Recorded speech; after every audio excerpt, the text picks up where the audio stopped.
Hello friends, very good morning. So ఇవాళ editorial limits of cooperation చూద్దాం. దాంట్లోకి వెళ్ళే ముందు యూపీఎస్సీ ఇన్ఫినిటీ పైన we are giving a special 5,000 rupees discount which is valid till 31st July. 31st July వరకు మాత్రమే valid. So మీరు Pratyusha madam నెంబర్కి కాల్ చేసి if you are interested you can call this number and check our classes. మీరు app access తీసుకొని classes చూసి మీకు నచ్చినట్లయితే మీరు జాయిన్ కావచ్చు. So you will get this discounted fee of 45,000 and 55,000. Installment mode అయితే 55, ఒకేసారి పే చేస్తే 45K మీరు జాయిన్ అవ్వచ్చు. So this discount is valid only till 31st July. This discount is also valid on UPSC optionals పైన కూడా valid, అలాగే group 1 పైన కూడా ఈ డిస్కౌంట్ అనేది valid. Make note of this. So let's begin today's editorial. It says limits of cooperation. Cooperative societies ki sambandhinchi supreme court ఒక judgement pass చేసింది. 97th constitutional amendment act లో కొంత పార్ట్ చెల్లదు అని చెప్పి డిక్లేర్ చేసింది. సో దానికి సంబంధించిన ఈ ఎడిటోరియల్ చూద్దాం. Reforms in cooperative sector should not be at the cost of federal principles. Cooperative sectors లో రిఫార్మ్స్ తీసుకురావడం మంచిదే, సంస్కరణలు తీసుకురావడం మంచిదే, దాంట్లో ఉన్న ప్రాబ్లమ్స్ ని సార్ట్ అవుట్ చేయడానికి ప్రయత్నించడం అనేది మంచిదే. But it should not be at the cost of federal principles. Federal principles ని అనగదొక్కేలా ఉండకూడదు అని చెప్పి రాశారు. So you need some understanding. ఏంటి ఫెడరల్ ప్రిన్సిపల్స్, ఏంటి కోఆపరేటివ్ సెక్టర్స్ లో రిఫార్మ్స్, అవన్నీ అర్థం చేసుకోవడం అనేది ఇంపార్టెంట్. ఫస్ట్ ఇక్కడ 2 పదాలు, ఫెడరలిజం అనే పదం వచ్చింది. ఫెడరల్ అనేది దేన్ని ఇండికేట్ చేస్తుంది? It indicates division of powers. Federal indicates division of powers between centre and states. మీకు షెడ్యూల్ 7 మన కాన్స్టిట్యూషన్ ఆఫ్ ఇండియా షెడ్యూల్ 7లో there are 3 lists: union list, state list, concurrent list అని చెప్పి అంశాలన్నింటినీ కూడా 3 కేటగిరీస్ కింద డివైడ్ చేశారు. యూనియన్ లిస్ట్ లో ఉన్న అంశాలపైన పార్లమెంట్ చట్టాలు చేయొచ్చు, స్టేట్ లిస్ట్ లో ఉన్న అంశాలపైన లెజిస్లేటివ్ అసెంబ్లీ ఎస్ఎల్ఏ చట్టాలు చేయొచ్చు, కన్కరెంట్ లిస్ట్ లో ఉన్న అంశాలపైన పార్లమెంటు మరియు లెజిస్లేటివ్ అసెంబ్లీ 2 కూడా చట్టాలు చేయవచ్చు. ఒకవేళ కన్కరెంట్ లిస్ట్ లో ఉన్న అంశాలపైన 2 ఒకేసారి ఒకే విషయంలో చట్టం చేస్తే పార్లమెంట్ చేసిన చట్టం ప్రివేల్ అవుతుంది. అసెంబ్లీ చేసిన చట్టం కంటే పార్లమెంట్ చేసిన చట్టం పవర్ఫుల్ అని చెప్పి మనకి కాన్స్టిట్యూషన్ చెప్తుంది. అంటే ఇక్కడ మనకి ఏం అర్థమవుతుందంటే పవర్స్ ని క్లియర్ గా డిస్ట్రిబ్యూట్ చేశారు. ఫర్ ఎగ్జాంపుల్ డిఫెన్స్ కి సంబంధించిన అంశాలు కావచ్చు, కమ్యూనికేషన్ కి సంబంధించిన అంశాలు కావచ్చు, అవి ప్రాపర్ గా యూనియన్ లిస్ట్ లో ఉంటాయి. లా అండ్ ఆర్డర్ కి సంబంధించిన అంశాలు ఇలాంటివి స్టేట్ లిస్ట్ లో ఉంటాయి. ఎడ్యుకేషన్ లాంటి అంశాలు కన్కరెంట్ లిస్ట్ లో ఉంటాయి. ఇప్పుడు లా అండ్ ఆర్డర్ మీద ఎవరైనా చట్టం చేయాలంటే స్టేట్ చేయాలి, డిఫెన్స్ పైన ఎవరు చేయాలంటే యూనియనే చేయాలి, అంటే పార్లమెంటే చేయాలి. ఒకళ్ళ స్పేస్ లోకి ఇంకొకరు ఎంటర్ అవ్వకుండా ఎవరి పరిధిని వాళ్ళు గౌరవిస్తూ వెళ్ళడమే federalism. That is the spirit of federalism. ఒకళ్ళ ఆస్పెక్ట్ లో ఉన్న దాంట్లో ఇంకొకరు చట్టాలు చేయడం అనేది ఫెడరల్ స్ఫూర్తికి విరుద్ధం. ఇది మన కాన్స్టిట్యూషన్ చెప్తోంది. అయితే ఇక్కడ ఏం రాశారంటే ఇప్పుడు కోఆపరేటివ్ సొసైటీస్కి వచ్చేసరికి cooperative societies come under state list. ఇక్కడ 2 ఉంటాయి, మల్టీ స్టేట్ కోఆపరేటివ్ సొసైటీస్ ఉంటాయి, రెగ్యులర్ గా ఉన్న స్టేట్ కోఆపరేటివ్ సొసైటీస్ ఉంటాయి. రెగ్యులర్ కోఆపరేటివ్ సొసైటీస్ ఏవైతే ఉన్నాయో అవి స్టేట్ లిస్ట్ లో ఉన్నాయి. మల్టీ స్టేట్ కోఆపరేటివ్ సొసైటీస్ అనేవి యూనియన్ లిస్ట్ లోకి వెళ్తాయి. సో స్టేట్ లిస్ట్ లో ఉన్న కోఆపరేటివ్ సొసైటీస్ పైన పార్లమెంట్ చేసిన చట్టం చెల్లుతుందా చెల్లదా అనేది ఇక్కడ aspect. 97th constitutional amendment act లో భాగంగా కొన్ని మార్పులు తీసుకొచ్చారు. కోఆపరేటివ్ సొసైటీస్ ఫంక్షనింగ్ లో కొన్ని మార్పుల్ని తీసుకొచ్చారు. ఆ మార్పుల్ని తీసుకొచ్చే క్రమంలో ఈ అమెండ్మెంట్ అనేది వచ్చింది. సో అది చెల్లుతుందా చెల్లదా, దాని కథా కమం ఇష్యూ ఏంటి అనేది ఇప్పుడు ఇందులో మనకి కనిపిస్తుంది. ఈ ఎడిటోరియల్లో డీటెయిల్డ్ గా ఇచ్చారు. నేను మరి బ్యాక్గ్రౌండ్ కూడా చెప్పాల్సిన అవసరం లేదు. it was given in a detailed manner. So federal principles ని నాశనం చేస్తూ మనం రిఫార్మ్స్ అనేవి తేకూడదు. రిఫార్మ్స్ తేవచ్చు but not at the cost of federal principles అని చెప్పి అన్నారు. The cooperative movement certainly needs reform and revitalisation. Cooperative మూమెంట్కి డెఫినెట్గా రిఫార్మ్స్ అనేవి కావాలి. వైటలైజేషన్ అంటే అర్థం ఏంటంటే బలం, మళ్ళీ బలం పుంజుకునే అవసరం అనేది అవసరం. ఇప్పుడు కోఆపరేటివ్ మూమెంట్ అనేసరికి ఒకసారిగా మళ్ళీ గతంలోకి వెళ్ళాలి. మనకి ఇండియాలో మొట్టమొదటిసారి ఈ పరంగా తీసుకొచ్చిన యాక్ట్ 1904లో తీసుకొచ్చారు. బ్రిటిష్ వాళ్ళు కోఆపరేటివ్ సొసైటీస్ యాక్ట్ 1904లో, తర్వాత 1912లో ఇంకొక యాక్ట్ తీసుకొచ్చారు. 1919లో మాంటెగు చెమ్స్ఫోర్డ్ రిఫార్మ్స్ లో భాగంగా కోఆపరేటివ్ సొసైటీస్ ని ప్రొవిన్షియల్ సబ్జెక్ట్ కింద పెట్టారు. సో కొలోనియల్ టైమ్స్ నుంచే ఇది ఉంది. ఈ కోఆపరేటివ్ మూవ్మెంట్ అనేది యూరోప్ లో స్టార్ట్ అయింది, ఇండియాలో కాదు. సో యూరోప్ లో సక్సెస్ అయింది. అసలు బేసికల్ గా వాట్ ఈస్ కోఆపరేషన్? సహకారం, ఒకరికొకరు సహకారం అందించుకోవడం. మీకు ఒక చిన్న ఎగ్జాంపుల్ చెప్తాను. పూర్వం అంటే మన ఇండియాలో అప్పట్లో రైతులకి ఎప్పుడైనా మనీ అవసరమైతే వాళ్ళు ఏం చేసేవాళ్ళు? ఫార్మర్స్ కి మనీ అవసరమైతే ఏం చేసేవాళ్ళు? మనీ లెండర్స్ దగ్గర అప్పు తీసుకునేవారు. They use to take money from money lenders. Money lenders use to charge high interest rates charge చేసేవాళ్ళు. సో దీనివల్ల ఫార్మర్స్ సఫర్ అయ్యేవాళ్ళు, చాలా మంది సఫర్ అయ్యేవాళ్ళు. అప్పుడే బ్రిటిష్ గవర్నమెంట్ ఏం తీసుకొచ్చిందంటే కోఆపరేటివ్ సొసైటీ కాన్సెప్ట్ తీసుకొచ్చింది. సో ఎవరెవరైతే ఫార్మర్స్ ఉన్నారో they can all form a society. వాళ్ళందరూ సొసైటీ ఫామ్ చేసి వాళ్ళ దగ్గర ఉన్న ఎక్సెస్ క్యాష్ అంతా దీంట్లో పెట్టి whatever money they have they can form capital and it will become a society. And వీళ్ళలో ఎవరికి అవసరమైనా సరే ఇదే సొసైటీ ఫండ్ నుంచి అప్పు తీసుకోవడం, లోన్ తీసుకోవడం. సో దీని అర్థం ఏంటి? సొసైటీ యొక్క ఓనర్స్ ఫార్మర్సే, సొసైటీ యొక్క కస్టమర్స్ కూడా ఫార్మర్సే. So instead of going to a money lender, you can take loan among your selves. You can give loan among your selves. మీ దగ్గర ఉన్న మనీ స్టార్టింగ్ లో మనం ఎవరైతే సొసైటీ ఫామ్ చేస్తామో, సొసైటీలో ఊర్లో ఉన్న వాళ్ళందరూ కూడా మెంబర్స్ కావచ్చు. ఒకళ్ళు, ఇద్దరు, ముగ్గురు అని కాదు, any number of people can become part of society. వాళ్ళందరూ ఓనర్స్ అయిపోతారు. ప్రతి వాడు, లేకపోతే చూడండి, ఒక్కొక్కడు 1000 రూపాయలు కంట్రిబ్యూట్ చేశాడు అనుకోండి. కొందరు ఎక్కువ చేయొచ్చు, కొందరు తక్కువ చేయొచ్చు. సో ఎంత కంట్రిబ్యూట్ చేస్తే అంత, మొత్తం కలిపి 1,00,000 రూపాయలు అమౌంట్ సేవ్ అయింది. అంటే ఆ రోజు ప్రకారం చెప్తున్నాను, 1,00,000 రూపాయలు సేవ్ అయింది అనుకోండి. ఇంకెవరికో 20,000 అప్పు అవసరం అయితే ఆ 1,00,000 రూపాయల నుంచే 20,000 అప్పు తీసుకుంటారు. And it runs on no profit no loss mode. ఎందుకంటే కస్టమర్స్ వాళ్ళే, ఓనర్స్ వాళ్ళే. ప్రాఫిట్ ఓరియంటెడ్ గా వెళ్ళదు, అలాగే లాస్ ఓరియంటెడ్ గా కూడా వెళ్ళదు. No profit no loss mode లో వెళ్తుంది. And it runs with democratic principles. Democratic principles అనే పదం ఎందుకు వాడామంటే, ప్రతి ఒక్కరికి ఒక ఓటే ఉంటుంది. Every member of the society will have only 1 vote irrespective of the amount of shares. For example మొత్తం 100 షేర్స్ ఉన్నాయి అనుకోండి. ఒకడికేమో 20 షేర్లు, అంటే ఎక్కువ అమౌంట్ తను ఇన్వెస్ట్ చేశాడు, 20 షేర్స్ ఉన్నాయి తనకి. ఇంకొకరికి ఒకటి, కొంతమందికి 5, కొంతమందికి 10 అలా ఉన్నాయి అనుకోండి. కానీ ఓట్లు వచ్చేసరికి లోపలికి ఎవరు డైరెక్టర్ గా ఉండాలి, ఎవరు ఎన్నిక అవ్వాలి, ఎవరు చైర్మన్ అవ్వాలి, ఇలాంటి ఓటింగ్ చేసేటప్పుడు అందరికీ ఒక ఓటు మాత్రమే ఉంటుంది. ఇప్పుడు మన డెమోక్రసీలో కూడా అంతే కదా. ధనవంతుడికి, పేదవాడికి అందరికీ ఓటు హక్కు సమానం. మన దేశంలో అందరినీ సమానంగా చూసే ఒకే ఒక్కటి ఓటు హక్కు.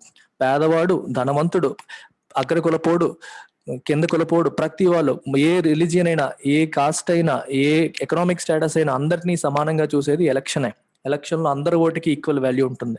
అది అందుకే డెమోక్రాటిక్ అనే పదం వాడడం. కోఆపరేటివ్ సొసైటీస్ లో కూడా డెమోక్రాటిక్ ఫంక్షనింగ్ ఉంటుంది. అంటే ప్రతి వాళ్ళకి single vote irrespective of the number of shares you hold. అంటే నువ్వు ఎంత ఎక్కువ ఇన్వెస్ట్ చేసినా, తక్కువ ఇన్వెస్ట్ చేసినా నీ ఓటింగ్ రైట్స్ అనేవి సేమ్. కార్పొరేట్ కంపెనీ తీసుకోండి, మనకి ఎక్కువ ఇన్వెస్ట్ చేసిన వాళ్ళకి ఎక్కువ ఓట్లు ఉంటాయి, తక్కువ ఇన్వెస్ట్ చేసిన వాడికి తక్కువ ఓట్స్ ఉంటాయి. 50% పైన పెట్టుబడి పెట్టిన వాడికి ఓట్లో కూడా 50% ఉంటాయి. 20% పెట్టుబడి పెట్టేవాడికి 20% ఓటింగ్ రైట్స్ ఉంటాయి. అది కార్పొరేట్ లో. కోఆపరేటివ్ సొసైటీకి కార్పొరేట్స్కి ఉన్న ప్రధానమైన డిఫరెన్స్ అది. ఈ కోఆపరేటివ్ సొసైటీస్ ఒకరికొకరు సహకారం చేసుకుంటూ వాళ్ళే ఓనర్స్ గా, వాళ్ళే కస్టమర్స్ గా నడిపే ఒక సిస్టమ్. ఇది యూరోపియన్ కంట్రీస్, డెవలప్డ్ కంట్రీస్ లో మొదట వచ్చింది. అక్కడ సక్సెస్ అయిన తర్వాత బ్రిటిష్ వాళ్ళు ఇండియాలో దీన్ని తీసుకురావడం అనేది జరిగింది. అయితే over a period of time, ఇక్కడ మనం అంటున్నాం డెమోక్రాటిక్ ఫంక్షనింగ్ అంటున్నాం, పాలిటిక్స్ ఎంటర్ అయిపోయి సిస్టమ్ లోకి. ఆ ఊర్లో ఇందులో అందరూ కూడా ఓటు హక్కులు ఉన్న వాళ్ళే కదా, మెంబర్స్ అందరూ ఓటు హక్కు ఉన్న వాళ్ళే. ఎలక్షన్స్ లో ఎలాగైతే ఓట్లు వేసి చైర్మన్ ఎన్నుకుంటారో, సో దీంట్లో కూడా ఇన్ఫ్లుయెన్స్లు మొదలైపోయి ఏ పార్టీ అయితే అధికారంలోకి వచ్చేసిందో వాళ్ళు దీన్ని కంట్రోల్ చేయడం మొదలు పెట్టారు. వాళ్ళ మనుషులను చైర్మన్స్ చేసుకోవడం, అక్కడ ఉన్న వాళ్ళందరినీ ఇన్ఫ్లుయెన్స్ చేయడం, ఈ రకమైనవి పొలిటిసైజేషన్ ఆఫ్ కోఆపరేటివ్ సొసైటీస్ అనేది బాగా ఎక్కువైపోయింది. వాళ్ళకే ఎక్కువగా లోన్లు వచ్చేలాగా చేసుకోవడం, వాళ్ళకు అనుకూలంగా ఉండే వాళ్ళకి ఎక్కువగా సపోర్ట్ చేసుకోవడం. సో వేరే ప్రిన్సిపల్స్ లేకుండా ఇలా చేయడం వల్ల పొలిటిసైజేషన్ ఎక్కువైపోయింది. చాలా వరకు కోఆపరేటివ్ సొసైటీస్ అనేవి లాసుల్లోకి వెళ్ళిపోయాయి, నష్టంలోకి వెళ్ళిపోయి. అందుకే ఇంకా కొన్ని ఏం చేస్తున్నారంటే కొన్ని చోట్ల అసలు ఎలక్షన్సే కండక్ట్ చేయట్లేదు, కొన్ని చోట్ల ఫ్రీక్వెంట్ గా ఎలక్షన్స్ కండక్ట్ చేస్తున్నారు. అండ్ ఈ సొసైటీస్ కూడా ఏ స్టేట్ కి ఆ స్టేట్ సెపరేట్ గా యాక్ట్లు తయారు చేసుకుంది. AP cooperative societies act, Telangana cooperative societies act. ప్రతి రాష్ట్రం కూడా వాళ్ళకు అనుకూలంగా వాళ్ళు చట్టాలు చేసుకుంటూ ఉంటున్నారనమాట. ఇది దీంట్లో కొద్ది రిఫార్మ్స్ తీసుకురావాలి, దీని ప్రొఫెషనలిజం తీసుకురావాలనే ఉద్దేశంతో 97th కాన్స్టిట్యూషన్ అమెండ్మెంట్ యాక్ట్ తీసుకొచ్చారు. చూద్దాం ఒకసారి. Bisect by political interference. Interference అంటే అర్థం ఏంటి? మధ్యలో దూరడం, ఒకళ్ళ విషయాలు ఇంకొకరు దూరపడి. కోఆపరేటివ్ సొసైటీస్ ఫంక్షనింగ్ లో పొలిటీషియన్స్ ఇంటర్ఫీర్ అవ్వడం. Mini cooperative. బిసెట్ అంటే అర్థం ఏంటి? Persistently troubled by. అంటే ఈ పొలిటికల్ ఇంటర్ఫీరెన్స్ అనేది ఎప్పటి నుంచో ట్రబుల్ చేస్తుంది. If you are beset by something, that means you are troubled by something. You are persistently troubled by something. అంటే ఒక ప్రాబ్లం అనేది నేను ట్రబుల్ చేస్తుంది, ఇబ్బంది పెడుతుంది అని అర్థం. ఏంటి ఆ ప్రాబ్లం? ఎక్కడ? పొలిటికల్ ఇంటర్ఫీరెన్స్, రాజకీయ నాయకుల యొక్క ఇన్వాల్వ్మెంట్, ఇందులో దూరడం అనేది ట్రబుల్ చేస్తుంది. దీనివల్ల many cooperative societies do not hold elections రెగ్యులర్గా ఎలక్షన్స్ పెట్టట్లేదు. While some are superseded frequently. ఇంకొన్ని సొసైటీస్ ఏమో ఫ్రీక్వెంట్ గా, అంటే ఇనఫ్ టైం ఇవ్వకుండా సూపర్సీడ్, అంటే ఒకరిని ఇంకొకరు రీప్లేస్ చేయడం, ప్రజెంట్ ఉన్న మేనేజ్మెంట్ ఇంకొక మేనేజ్మెంట్ వచ్చి అంటే ఎక్కువ సార్లు ఎలక్షన్స్ కండక్ట్ చేసేయడం, కొన్నిసార్లు అసలు ఎలక్షన్స్ కండక్ట్ చేయకపోవడం, ఇలాంటివి జరుగుతున్నాయి. The 97th constitutional amendment which came into effect in 2012 was a major step towards infusing autonomy. ఈ కోఆపరేటివ్ సొసైటీస్ కి అటానమీ, అంటే వాళ్ళంతట వాళ్ళు ఇంటర్ఫీరెన్స్ లేకుండా వాళ్ళంతట వాళ్ళు ఫంక్షన్ చేసేలాగా అటానమీ ఇన్ఫ్యూజ్ చేసే విధంలో ఇది ఒక major step. 97th constitution amendment. And democratic functioning, ప్రజాస్వామ్యబద్ధంగా ఫంక్షన్ అయ్యేందుకు, అండ్ ప్రొఫెషనల్ మేనేజ్మెంట్, ప్రొఫెషనల్ గా రన్ అయ్యేలా చేయడానికి ఈ అమెండ్మెంట్ ఏదైతే ఉందో it was a major step. ఇది ఒక చాలా మంచి స్టెప్ అది. అయితే సమస్య ఎక్కడొచ్చిందో చూడండి. The recent supreme court verdict, అంటే తీర్పు, holding the amendment unconstitutional to the extent it applied to cooperative societies under the control of states. చాలా ఇంపార్టెంట్ ఆస్పెక్ట్ ఇది. Is a reminder that even well intentioned efforts towards reforms cannot be at the cost of quasi-federal principles underlying the constitution. Quasi అంటే అర్థం ఏంటి? క్వాజై అంటే semi federal. ఇండియాలో ఉన్న ప్రభుత్వం constitution అనేది పూర్తిగా ఫెడరల్ కాదు, ఫెడరల్ విత్ యూనిటరీ ఫీచర్స్. మీరు ఒకసారి ఇది అర్థం చేసుకోవాలి, చాలా ఇంపార్టెంట్ కాన్సెప్ట్ ఇది. When I say federal, there is absolute division of powers between center and states. కానీ ఇండియాలో డివిజన్ ఆఫ్ పవర్స్ ఉంది, కానీ centre is more powerful than states. అంటే లాట్ ఆఫ్ యూనిటరీ ఫీచర్స్ ఉన్నాయి. అంటే సెంట్రల్ కి ఎక్కువ పవర్స్ ఇస్తూ స్టేట్ కి తక్కువ పవర్స్ ఉన్నాయి. ఫర్ ఎగ్జాంపుల్ తీసుకుంటే మనకి ఈ లిస్టులు చెప్పాను చూడండి. యూనియన్ లిస్ట్, స్టేట్ లిస్ట్, ఇంకేం చెప్పాను? Concurrent list. ఈ మూడింట్లో మెన్షన్ చేయకపోతే దాన్ని రెసిడ్యువల్ అంటారు. అంటే ఈ మూడింట్లో మెన్షన్ చేయకపోయిన మిగిలిపోయిన ఐటమ్స్ అని రెసిడ్యువల్ లిస్ట్ అని చెప్పంటారు. రెసిడ్యువల్ లిస్ట్ లో ఈ మూడింట్లో లేని వాటి మీద ఒకవేళ ఏదన్నా కొత్త విషయం వచ్చింది, ఈ మూడింట్లో మెన్షన్ చేయబడలేదు, it is part of residual list. దానిపైన చట్టం చేసే అధికారం ఎవరికి ఉంటుంది? పార్లమెంట్కే ఉంటుంది, స్టేట్ లెజిస్లేచర్కి ఉండదు. సో మరి ఇది యూనిటరీ ఫీచరేగా, అంటే పార్లమెంట్కి ఎక్కువ పవర్స్ ఇచ్చేస్తున్నట్టేగా, సెంట్రల్ గవర్నమెంట్కి ఎక్కువ పవర్స్ ఇచ్చినట్టేగా. సిమిలర్ గా కన్కరెంట్ లిస్ట్ లో పార్లమెంటు మరియు అసెంబ్లీ ఇద్దరూ కూడా చట్టం చేస్తే పార్లమెంట్ చేసిన చట్టం అనేది ప్రివేల్ అవుతుంది అసెంబ్లీ చేసిన చట్టం కంటే. ఇక్కడ కూడా యూనిటరీ ఫీచరేగా, సెంటర్కి ఎక్కువ పవర్స్ ఇచ్చినట్టే కదా అవుతుంది. ఇలా అనమాట. అలాగే గవర్నర్, స్టేట్స్ కి కాన్స్టిట్యూషనల్ హెడ్ ఎవరు? నామినల్ ఎగ్జిక్యూటివ్ ఎవరు? గవర్నర్. ఎవరు అపాయింట్ చేస్తారు? Union government.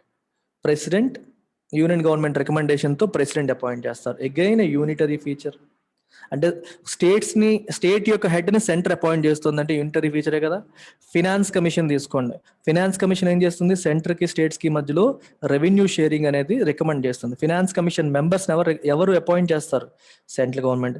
స్టేట్ గవర్నమెంట్స్ ని కన్సల్ట్ చేస్తున్నారా, చేయట్లేదు. అగైన్ ఏ యూనిటరీ ఫీచర్. ఇలా చాలా ఫీచర్స్. యూనిటరీ అంటే సెంటర్కి ఎక్కువగా పవర్స్ ఉండేలాగా ఉండేది యూనిటరీ. ఫెడరల్ అంటే పవర్స్ అబ్సల్యూట్ గా డివైడ్ అయితే ఫెడరల్. పేరుకి ఫెడరల్ అయినప్పటికీ కూడా మనది కంప్లీట్ ఫెడరల్ కాదు, ఇట్ ఈస్ ఓన్లీ క్వాజై ఫెడరల్. క్వాజై అంటే సెమీ, సెమీ అని, ఆల్మోస్ట్ అని, పార్ట్లీ అని ఇలా వస్తుందన్నమాట. పార్ట్లీ అని లేదా సీమింగ్లీ అని, కనిపిస్తోంది కానీ కంప్లీట్ గా కాదు, ఇలాంటి మీనింగ్స్ వస్తాయి.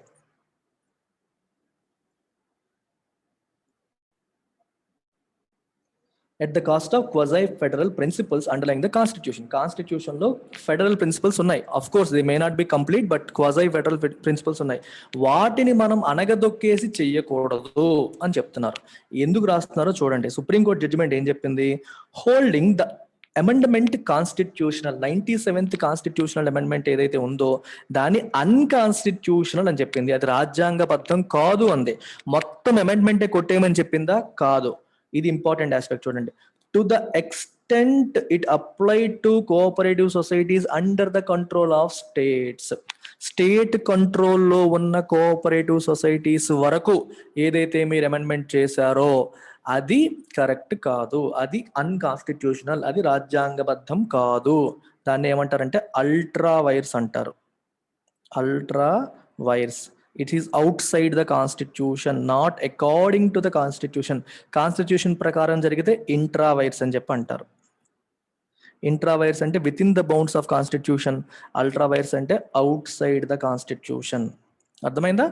సో ఇది అల్ట్రా వైర్స్ అని చెప్పి తేల్చేసింది. ఇలా తేల్చడం ఏదైతే ఉందో is a reminder that even well intentioned efforts towards reforms cannot be at the cost of quasi federal principles under constitution. మంచి ఉద్దేశంతో మనం తీసుకొచ్చిన రిఫార్మ్స్ కూడా మీరు మంచి ఉద్దేశంతోనే చేయొచ్చు, కానీ గుర్తుపెట్టుకోవాల్సిన విషయం ఏంటి, ఫెడరల్ ప్రిన్సిపల్స్ ని మనం తొక్కేసి కాదు, not at the cost of.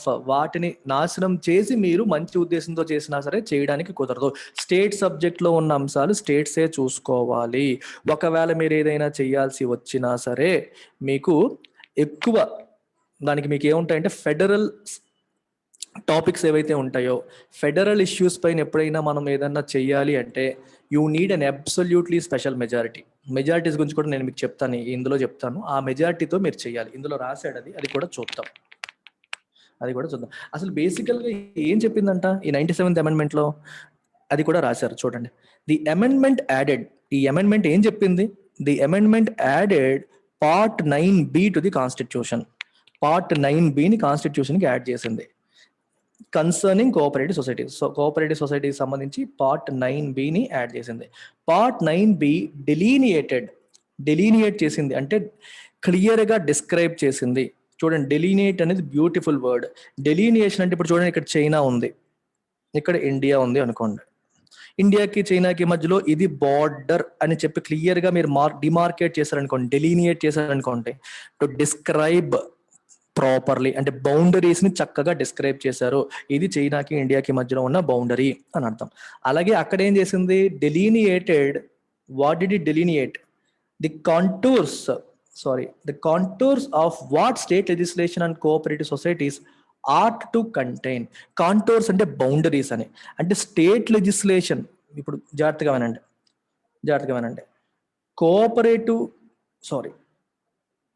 Cooperative సొసైటీస్కి సంబంధించి స్టేట్ లెజిస్లేచర్ చట్టాలు చేయొచ్చు. దే కెన్ ఇనాక్ట్, చట్టాలు చేయొచ్చు. అయితే ఎంతవరకు చేయొచ్చు అని దానికి ఒక పరిధిని నిర్దేశించింది 97th కాన్స్టిట్యూషనల్ అమెండ్మెంట్ యాక్ట్. జాగ్రత్తగా వినండి. చట్టాలు మీరే చేసుకోండి, మేం చెయ్యం, కానీ దేర్ ఆర్ బౌండరీస్. ఈ బౌండరీస్ ని ఫాలో అవ్వండి అని 97th అమెండ్మెంట్ యాక్ట్ చెప్పింది. అర్థమైందా? బౌండరీస్ ఏమో యూనియన్ గవర్నమెంట్ నిర్దేశించింది, ఈ బౌండరీస్ లో మీరు ఏదైనా చట్టాలు చేసుకోండి అని చెప్పి స్టేట్ కి చెప్తోంది అనమాట. అది క్వశ్చన్ మార్క్ అక్కడ, అదే ఇక్కడ రాశారు. ఆర్ట్ టు కంటైన్ అంటే should contain, art to place లో షుడ్ పెట్టుకోండి. కోఆపరేటివ్ సొసైటీస్ యొక్క బౌండరీస్ ని డెలినియేట్ చేసింది పార్ట్ 9B. ఇవి మీ బౌండరీస్, వీటి పరిధికి మించి మీరు చట్టం చెయ్యకూడదు. మీరే చట్టాలు చేయాలన్నా మేము నిర్దేశించిన గీతల లోపే చెయ్యాలని చెప్పి యూనియన్ గవర్నమెంట్ ఈ అమెండ్మెంట్ ద్వారా చెప్పింది. Including provisions on the maximum number of directors in each society. అంటే సొసైటీస్ లో డైరెక్టర్స్ ని మీరు నచ్చినట్టుగా మీరు చట్ట ప్రకారం మీరు యాక్ట్ చేసుకోండి, కానీ ఇంతకంటే ఎక్కువ ఉండకూడదు. అలాగే రిజర్వేషన్ ఫర్ సీట్స్ ఫర్ ఎస్సీస్ అండ్ ఎస్టీస్ కి దాంట్లో రిజర్వేషన్ ఇమ్మని అండ్ ఉమెన్ కి ఇమ్మని. Besides the duration of the terms of elected members, ఎవరైతే సొసైటీకి మెంబర్స్ గా ఎన్నుకోబడతారో వాళ్ళకి డ్యూరేషన్, ఎన్నాళ్ళు పదవీ కాలం, అమాంగ్ అదర్స్, ఇవన్నీ కూడా సెంట్రల్ గవర్నమెంట్ నిర్దేశించింది. 97th అమెండ్మెంట్ యాక్ట్ ద్వారా గైడ్ లైన్స్ ఇచ్చేసింది. ఈ గైడ్ లైన్స్ ని ఫాలో అవుతూ మీరు చట్టాలు చేసుకోండి అనింది. క్వశ్చన్ ఎక్కడ వస్తుంది? మేమేం చేయాలో మీరే చెప్పేస్తే, మేము ఎంతవరకు చేయాలో మీరే చెప్పేస్తే మా పనిలోకి మీరు దూరిపోయినట్టు కదా అనేది క్వశ్చన్ మార్క్. అది ఫెడరలిజం అనే స్ఫూర్తికి, సమాఖ్య స్ఫూర్తికి విరుద్ధం కదా అనేది question mark. Now the question before the court was, court ముందున్న ప్రశ్న ఏంటి? Whether the 97th amendment impacted the legislative domain of the state legislatures and therefore required ratification by half the legislatures in addition to the required 2/3 majority in the parliament. ఇది మీకు అర్థం కావాలంటే different types of majorities గురించి మనం తెలుసుకోవాలి. Meaning ఏంటి sentence? The question before the court was, court ముందున్న question ఏంటి? Was whether the 97th amendment, ఈ 97th అమెండ్మెంట్ అనేది ఇంపాక్ట్ చేసిందా, ప్రభావితం చేసిందా దేన్ని? The legislative domain of the state legislature, state legislatures యొక్క లెజిస్లేటివ్ డొమైన్ ఇది ఇంపాక్ట్ చేసిందా లేదా, అంటే వాళ్ళు ఎంత పరిధిలో చేయాలి అనే విషయంలో ఇది ఇంపాక్ట్ అయ్యిందా, అంటే ఇంపాక్ట్ చేసిందా లేదా. ఒకవేళ చేసి ఉంటే required ratification by half the legislatures in addition to required 2/3 majority in parliament. Parliament లో ఫెడరల్ సబ్జెక్ట్స్ పైన, అంటే స్టేట్ కి సెంటర్ కి ఇద్దరిని ఇంపాక్ట్ చేసే సబ్జెక్ట్ ని ఫెడరల్ సబ్జెక్ట్ అంటారు. ఫర్ ఎగ్జాంపుల్ జిఎస్టీ వచ్చినప్పుడు స్టేట్ గవర్నమెంట్స్ వాళ్ళ యొక్క టాక్సేషన్ పవర్ ని కోల్పోయాయి. స్టేట్ లిస్ట్ లో ఉన్న అంశాలపైన కూడా taxation power కోల్పోయాయి.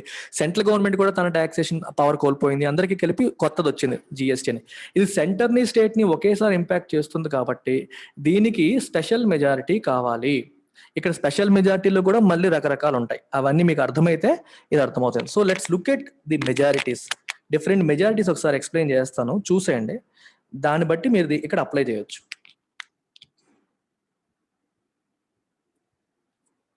So first thing వచ్చేసి మనకున్న మెజారిటీస్లో రకరకాల పేర్లు రాస్తా చూడండి. ఫస్ట్ది absolute majority, effective majority, simple majority, special majority. Special majority 4 రకాలు ఉన్నాయి. So let's look at each one of them. Absolute majority అంటే అర్థం ఏంటంటే ఏ మెజారిటీ ఆఫ్, అంటే more than 50% of total strength, more than 50% of total strength. Total strength or total membership. మీకు example చెప్తాను. లోక్సభ యొక్క strength 500 అనుకోండి, అంటే మీకు క్యాల్కులేషన్ ఈజీగా ఉంటుందని 500 చెప్పాను. 500 టోటల్ స్ట్రెంగ్త్ అంటే అబ్సల్యూట్ మెజారిటీ ఎంత అవుతుంది?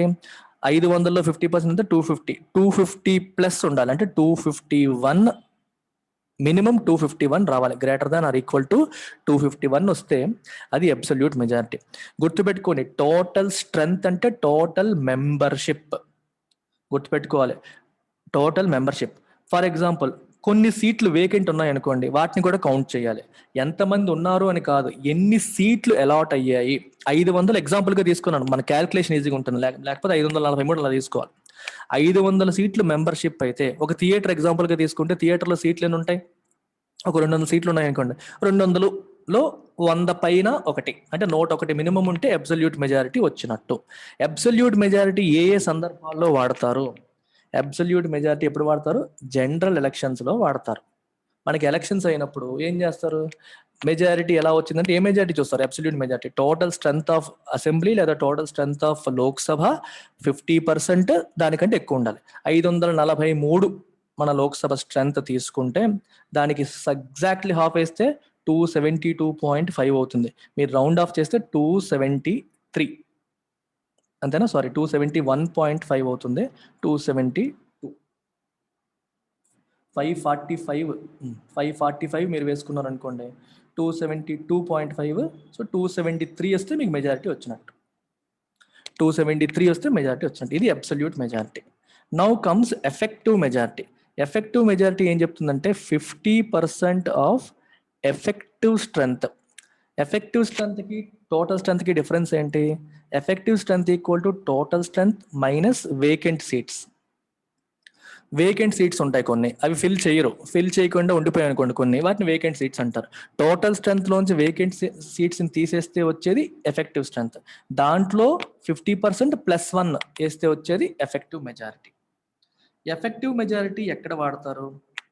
ఎఫెక్టివ్ మెజారిటీ అనేది removal of vice president. Vice president remove చేసే విధానంలో ఇది వాడతారు. Article 67B. అలాగే speaker and deputy speaker of Lok Sabha రిమూవల్కి కూడా ఎఫెక్టివ్ మెజారిటీ అనేది వాడతారు. అంటే ఎఫెక్టివ్ మెజారిటీ వస్తే తప్పితే వాళ్ళని రిమూవ్ చేయడం కష్టం, అంటే పాసిబుల్ కాదు అని అర్థం. Next simple majority. Simple majority ఏం చెప్తుందంటే 50% ఆఫ్ P+V, అంటే ప్రెజెంట్ అండ్ ఓటింగ్. చాలా ఇంపార్టెంట్ ఇది. మనకి 545 ఉండొచ్చు లోక్సభ స్ట్రెంత్, కానీ ఆ రోజు 300 మంది అటెండ్ అయ్యారు అనుకోండి, అందులో 200 మందే ఓటింగ్లో పార్టిసిపేట్ చేశారు అనుకోండి, అంటే ఎంతమంది అయితే అటెండ్ అయ్యి ఓటింగ్లో పార్టిసిపేట్ చేశారో ఆ నెంబర్ ప్రెజెంట్ అండ్ ఓటింగ్. దాంట్లో మోర్ దాన్ 50% వస్తే సింపుల్ మెజారిటీ వచ్చినట్టు. అర్థమైందా? 545 టోటల్ స్ట్రెంత్ అయి ఉండొచ్చు, కానీ 300 మంది అటెండ్ అయ్యారు, అందులో 200 మంది ఓటింగ్లో పార్టిసిపేట్ చేశారు. సో 200/2 + 1 అంటే ఎంత అవ్వాలి? 101. ఈ ఎగ్జాంపుల్ ప్రకారం 101 సింపుల్ మెజారిటీ అవుతుంది. సింపుల్ మెజారిటీ దేనికి వాడతారు? Any ordinary bill. నార్మల్గా పార్లమెంట్లో ప్రవేశపెట్టే ఎనీ ఆర్డినరీ బిల్స్కి సింపుల్ మెజారిటీ ఉపయోగించే అప్రూవల్ అనేది ఇస్తారు. Next comes special majority. Special majority కేర్ఫుల్గా వినండి. స్పెషల్ మెజారిటీలో మళ్ళీ రకరకాల టైప్స్ ఉన్నాయి. స్పెషల్ మెజారిటీలో రకరకాల టైప్స్ ఉన్నాయి. ఒకటి ఆర్టికల్ 249 ప్రకారం చేసే స్పెషల్ మెజారిటీ. దీంట్లో ఏం చేస్తారంటే greater than 2/3 present and voting.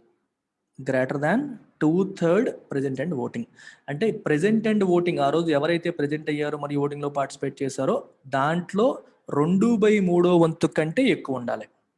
2/3 వంతు కంటే ఎక్కువ ఉండాలి. మీకు 500లో 400 మంది ప్రెజెంట్, 300 మందే ఓటింగ్లో పార్టిసిపేట్ చేశారు అనుకోండి, ప్రెజెంట్ అండ్ ఓటింగ్ 300 అవుతుంది. మరి 2/3 ఆఫ్ 300 అంటే ఎంత అవుతుంది మనకి? 200.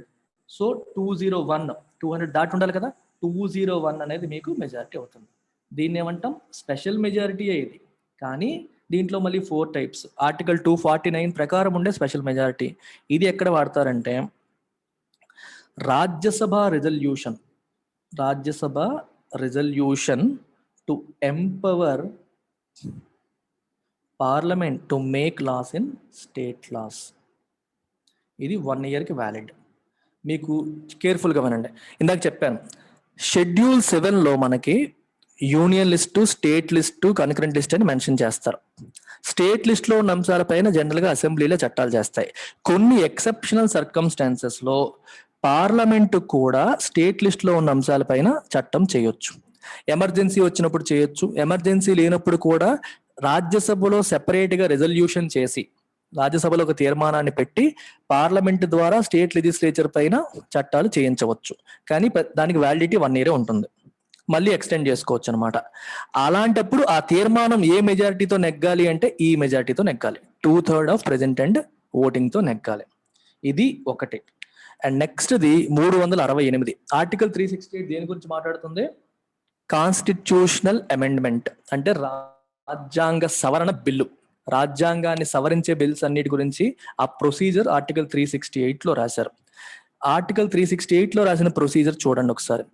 Greater than 2/3 present and voting plus absolute majority. 2 conditions satisfy అవ్వాలి. 2 కండిషన్స్ సాటిస్ఫై అయితేనే ఆర్టికల్ 368 ప్రకారం కాన్స్టిట్యూషనల్ బిల్స్ని మీరు అమెండ్ చేయవచ్చు. అర్థమైందా? కాన్స్టిట్యూషనల్ బిల్, రాజ్యాంగ సవరణ చట్టం, కాన్స్టిట్యూషనల్ అమెండ్మెంట్ బిల్, క్యాబ్ అంటారు. కాన్స్టిట్యూషనల్ అమెండ్మెంట్ బిల్ని మీరు అంటే రాజ్యాంగాన్ని సవరణ చేయడానికి ఏదన్నా బిల్లు ప్రవేశపెడితే ఎంత మెజారిటీ కావాలి? 2/3 of present and voting plus absolute majority. మీకు ఇదే ఎగ్జాంపుల్ మళ్ళీ చెప్తాను, ఇందాక ఎగ్జాంపుల్ తీసుకునే చూడండి ఒకసారి. టోటల్ స్ట్రెంత్ 500 అనుకోండి. టోటల్ స్ట్రెంత్ 500 అయితే అబ్సల్యూట్ మెజారిటీ ఎంత? 251 అవుతుంది. అంతేనా? అబ్సల్యూట్ మెజారిటీ 251 అవుతుంది. అండ్ ప్రెజెంట్ అండ్ ఓటింగ్ అంటే ఆ రోజు ఎవరైతే అటెండ్ అయ్యి మరి ఓటింగ్ లో పార్టిసిపేట్ చేశారో ఆ సంఖ్య 450 అనుకోండి. అప్పుడు ఏమవుతుంది? 2/3 ప్రెజెంట్ అండ్ ఓటింగ్ 2/3 ఇంటూ 450 అయింది. ఎంత అయింది? 150. 150 ఇంటూ 2 300 అయింది. అంటే ఈ రూల్ ప్రకారం 300, ఈ రెండో రూల్ ప్రకారం 251. సో రెండిట్లో ఏది పెద్ద? 300. అంటే 300 కంటే ఎక్కువ ఉండాలి. 301 ఉంటే మెజారిటీ వచ్చినట్టు. ఇక్కడ 450 కాకుండా ఫర్ ఎగ్జాంపుల్ 300 వచ్చారనుకోండి, అటెండ్ అయ్యారనుకోండి. 300 ఇంటూ 2/3 ఎంత అవుతుంది? 200 అవుతుంది. అంటే 2/3 P ప్లస్ V ప్రకారం 200 వస్తే చాలు, కానీ అబ్సల్యూట్ మెజారిటీ ప్రకారం 251 కావాలి. అప్పుడు ఏమొస్తుంది? మినిమం 251 వస్తే కానీ అవ్వదు. అంటే రెండు కండిషన్స్ సాటిస్ఫై అవ్వాలి, ఏదో ఒక కండిషన్ సాటిస్ఫై అయితే సరిపోదు. అర్థమైందా? రెండు కండిషన్స్ సాటిస్ఫై అయితేనే మెజారిటీ ఫుల్ఫిల్ అయినట్టు, లేకపోతే కాదు. నేను కొంచెం ఫాస్ట్గా చెప్తున్నాను అనిపిస్తే మీరు ఒకసారి రిపీట్ చేయండి, మళ్ళీ వెనక్కి వెళ్ళి రిపీట్ చేయండి, అర్థమైపోతుంది. ఎడిటోరియల్లో భాగంగా చెప్తున్నాను కదా, సో ఎడిటోరియల్లో చెప్పాలి, ఇది కూడా చెప్పాలి. సో 368 ఏం చెప్తుంది మనకి? 2/3 present and voting plus absolute majority. ఇది ఏ సందర్భంలో వాడతారు? All constitutional amendment bills, all constitutional amendment bills కి వాడతారు. which doesn't affect federal principles. అంటే ఫెడరల్ అంటే అర్థం ఏంటి? స్టేట్ ని సెంటర్ ని రెండింటిని ఎఫెక్ట్ చేసేదాన్ని ఫెడరల్ అంటారు. ఫెడరల్ ప్రిన్సిపల్స్ ని ఎఫెక్ట్ చెయ్యని వాటికి అలాంటి రిమైనింగ్ కాన్స్టిట్యూషన్ అమెండ్మెంట్ బిల్స్ కి ఇది వాడొచ్చు. ఇంకా దేనికి వాడొచ్చు? Supreme court, high court judges removal చేయడానికి, removal of supreme court and high court judges చేయడానికి. అలాగే సిఇసి సెంట్రల్ ఎలక్షన్ కమిషనర్, క్యాగ్ని రిమూవ్ చేయాలన్నా ఈ మెజారిటీ కావాలి. ఇది దీని యొక్క కథ. నెక్స్ట్ చూడండి,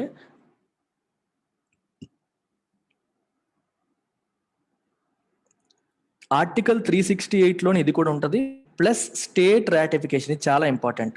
ఇది ఫెడరల్ సబ్జెక్ట్స్, నేను ఇందాక ఎగ్జాంపుల్ చెప్పాను జిఎస్టీ లాంటివి. ఫెడరల్ సబ్జెక్ట్స్లో ఎప్పుడైనా అమెండ్మెంట్ చేస్తే, అంటే రెండింటిని, స్టేట్స్ని సెంటర్స్ని ఇద్దరిని ఇంపాక్ట్ చేసే ఇష్యూలు అమెండ్మెంట్ చేస్తే ఎలాంటి మెజారిటీ కావాలి? 2/3 present and voting plus absolute majority plus 50% of state లెజిస్లేచర్స్లో సింపుల్ మెజారిటీతో కావాలి. 50% of state legislatures with a simple majority. అంటే ఇది ఒక్కటే కాదు, పార్లమెంట్లో తీసుకొస్తే సరిపోదు. స్టేట్ లెజిస్లేచర్స్ లో ఉన్న అన్ని స్టేట్ లెజిస్లేచర్స్ లో మినిమం 50% మనకి ఆ లెజిస్లేచర్స్ లో కూడా తీర్మానాలు చేసి అప్రూవల్ చేయాలి. మినిమం 50% చేయాలి. ఇప్పుడు మనకి ఈ పర్టికులర్ కాంటెక్స్ట్ లో ఏమొచ్చిందంటే, ఇది ఒక్కటే సరిపోతుందా, ఇది కావాలా? 368లో ఉన్న ఈ ఒక్క మెజారిటీ సరిపోతుందా, ప్లస్ స్టేట్ లెజిస్లేచర్స్ లో కూడా రాటిఫికేషన్ కావాలా, ఇది ఒక్కటే సరిపోతుందా అనేది సుప్రీంకోర్టు ముందున్న క్వశ్చన్. అందుకోసం ఇది చెప్పాల్సి వచ్చింది మీకు. నార్మల్గా కాన్స్టిట్యూషనల్ అమెండ్మెంట్కి ఇది ఒక్కటి చాలు, కానీ ఫెడరల్ సబ్జెక్ట్స్ని టచ్ చేస్తే plus 50% of state legislatures approval కూడా కావాలి. అందుకనే ఇది మాట్లాడాల్సి వచ్చిందనమాట. అలాగే ఇంకొకటి ఉండిపోయింది, ఆర్టికల్ 61 ప్రకారం. ఆర్టికల్ 61 బేసిక్గా ఏంటి? Impeachment of president. Impeachment of ప్రెసిడెంట్కి ఎటువంటి మెజారిటీ కావాలి? అన్నింటికంటే కష్టమైన ఆస్పెక్ట్ ఇది. ఇంపీచ్మెంట్ ఆఫ్ ప్రెసిడెంట్ అనేది అన్నింటికంటే కష్టతరం చేశారు. దీనికి ఏ మెజారిటీ కావాలంట? 2/3 ఆఫ్ టోటల్ స్ట్రెంగ్త్. స్ట్రెంగ్త్లోనే 2/3, టోటల్ స్ట్రెంగ్త్లోనే 2/3 రావాలి. టోటల్ స్ట్రెంగ్త్ మనం 540 తీసుకుంటే ఇంటూ 2/3. నేను నెంబర్స్ అనేవి తెగేలా తీసుకుంటాను మీకు అర్థం కావడానికి. సో 3 × 180, సో 360 ప్లస్ 1 వేసుకుంటే 361 ఇలా అవుతుంది అనమాట. అర్థమైందా? 2/3 ఆఫ్ అంటే ప్రెజెంట్ అండ్ ఓటింగ్ కాదు, మొత్తం స్ట్రెంగ్త్లో 2/3. ఇలా మనకి 3 ప్లస్ ఇక్కడ 4 7 టైప్స్ ఆఫ్ మెజారిటీస్ అనేవి ఉంటాయి. ఈ మెజారిటీస్ మనం అర్థం చేసుకోవాలి. ఇక్కడ క్వశ్చన్ ఏంటంటే only special majority as per article 368 అంటే 2/3 president and voting plus absolute majority సరిపోతుందా, దాంతో పాటు 50% స్టేట్ రాటిఫికేషన్ కూడా కావాలా అనేది క్వశ్చన్. ఇక్కడ అదే రాశారు, ratification by 50% half the legislatures కూడా కావాలనేది క్వశ్చన్. అయితే ఇది ఫస్ట్ గుజరాత్ హైకోర్టు దగ్గరికి వెళ్ళింది. గుజరాత్ హైకోర్టు ఏం చెప్పింది, had found the amendment invalid for want of such ratification. మీరు స్టేట్ రాటిఫికేషన్ చేయలేదు, స్టేట్ లెజిస్లేచర్స్ తో రాటిఫికేషన్ అంటే అప్రూవల్ అని అర్థం, వాళ్ళతో మీరు అప్రూవల్ చేయించలేదు కాబట్టి ఈ కాన్స్టిట్యూషనల్ అమెండ్మెంట్ యాక్టే ఇన్వాలిడ్, ఇది చెల్లదు అని చెప్పి గుజరాత్ హైకోర్టు తేల్చేసింది. ఇప్పుడు ఎవరి ముందుకు వచ్చింది, సుప్రీంకోర్టు ముందుకు వచ్చింది. సుప్రీంకోర్టు ఏం చెప్పింది, by 2-1 majority 2:1 majority upheld the judgment. Gujarat high court ఇచ్చిన జడ్జిమెంట్ ని సపోర్ట్ చేసింది, హోల్డింగ్ ద అమెండ్మెంట్ ఇన్వాలిడ్ అని తేల్చింది. అయితే మొత్తం అమెండ్మెంట్ అంతా ఇన్వాలిడా అంటే కాదు, but only in relation to cooperatives under the states కి సంబంధించిన కోఆపరేటివ్స్ వరకు మాత్రమే ఇది ఇన్వాలిడ్.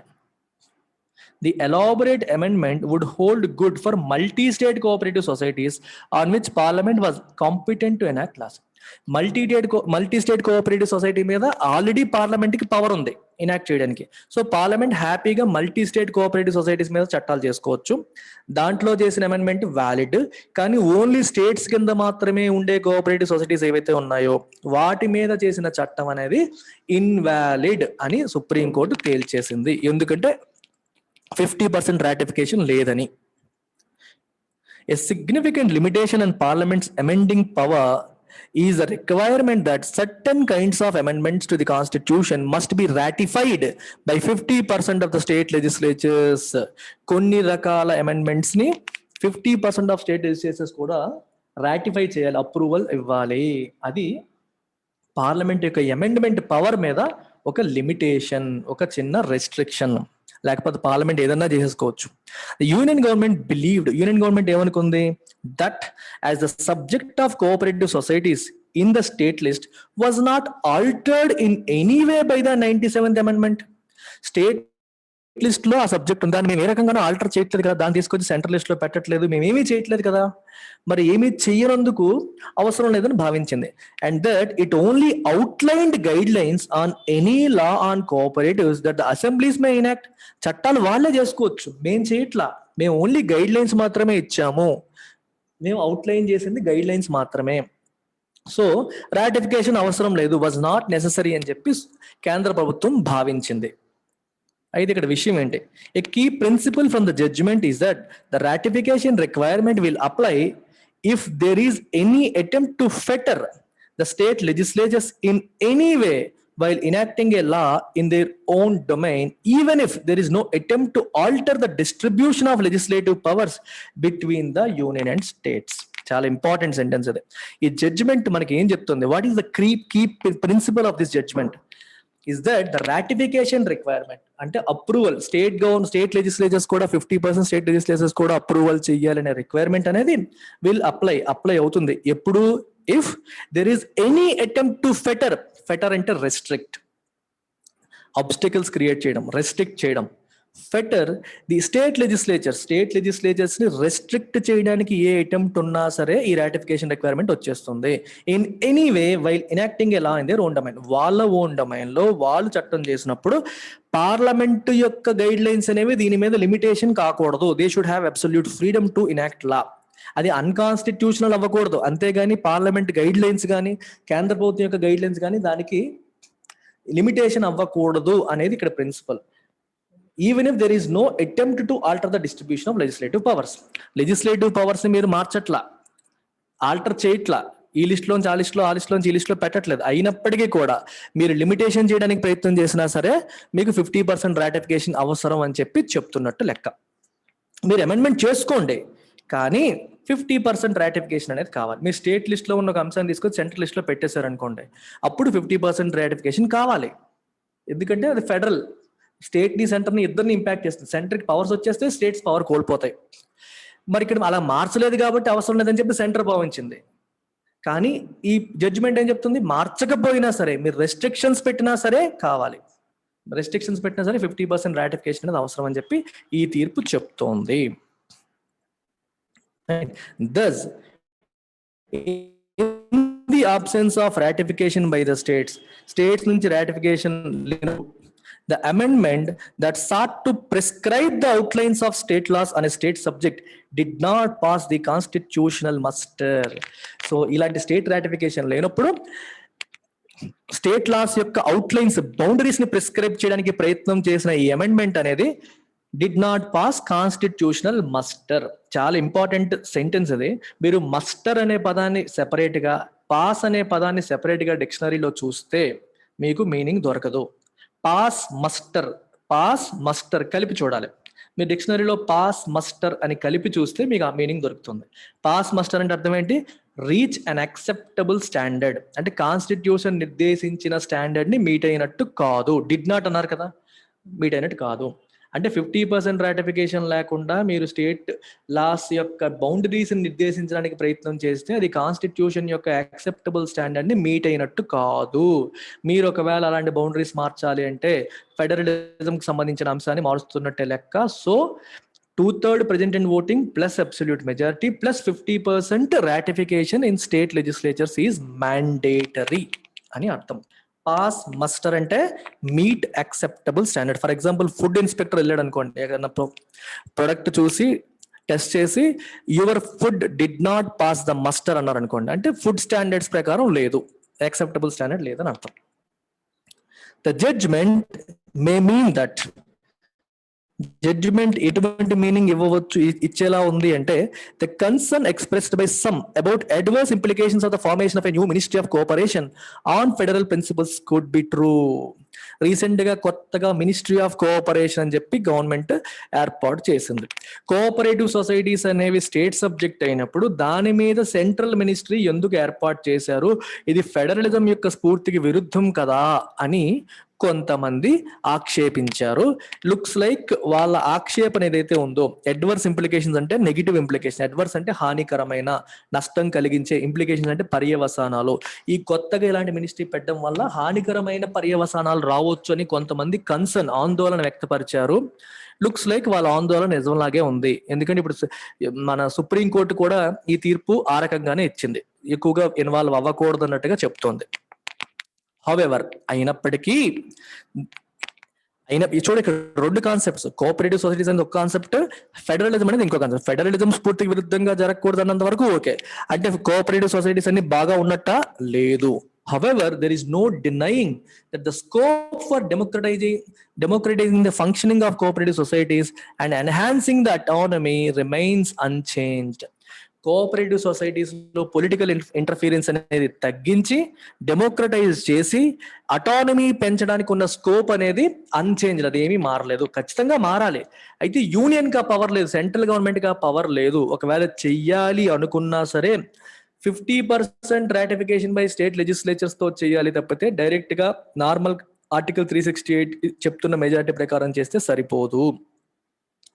హౌఎవర్ ఫంక్షనింగ్ అనేది డెమోక్రటైజ్ చేయాలి, ప్రజాస్వామ్యబద్ధంగా మారాలి, పొలిటికల్ ఇంటర్ఫియరెన్స్ తగ్గాలి, వాటికి అటానమీ, సొంతంగా నిర్ణయాలు తీసుకునే అధికారాలు అనేవి పెరగాలి, ఇంటర్ఫియరెన్స్ అనేవి తగ్గాలి. అందులో ఎటువంటి సందేహం లేదు అని అర్థం. That's about it. Take care, by.